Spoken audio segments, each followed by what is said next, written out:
lii nag njariñ la ci ñaanuk yonent yàlla yunus alayhi salaam ñu koy def ci guddik nisfu Sha'ban ñaan nga mooy laa ilaha illa anta subhanaka inni kuntu min adh-dhalimin boo demee ci téere kanzun najaax wa surur danga fa fekk wax ne yenn ci gaa yu baax yi dañoo wax ne guddik nisfu Sha'ban ku ci jàng ñaanuk yonent yàlla yunus googu limub ay xarafam dangay xadat xuruuf yépp xuruufi laa ilaha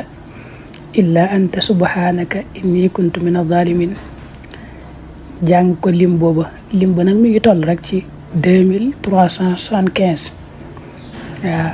2375 mooy lim bi nee na boo ko jàngee lim boobu ci guddig nisfu Sha'ban gi de loola dana doon sa kaaraange lool ci at ma ci mboolem musiba yi mboolem liy lore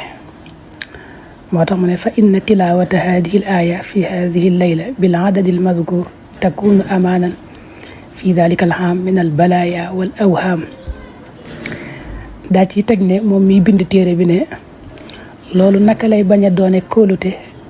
naka lay bañ a doone muccukaay te Ibnu Abbas dafa nettali jële ci yonente bi sallallahu alayhi wa sallam yonente bi wax ne sama mbokkum yonente mii di yonente yàlla yunus day ñaanam googu lu yéeme la ndax njëlbeen gi tahlil la mooy wax laa ilaha illa allah mooy li mu wax rek laa ilaha illa anta mooy tahlil digg bi ak sàbbaal yàlla la mooy subhanaka ji mujj gi nag mooy saxal bàkkaar ngir jéggal yàlla inni kuntu min adh-dhalimin yonente bi mu waxee lii da caa teg ne képp koo xam ne dafa amee njàqare wala tiis wala mu bari ay bor mu saxoo ñaanu yunus gi diirum ñetti fan di ko ñaan yàlla dana ko wuyul ak ñaanam waaw alhamdulillahi alkarim zil minan ala shikhali bi furudin wa sunan alhamdulillahi alkarim zil minan ala shikhali bi furudin wa sunan alhamdulillahi alkarim zil minan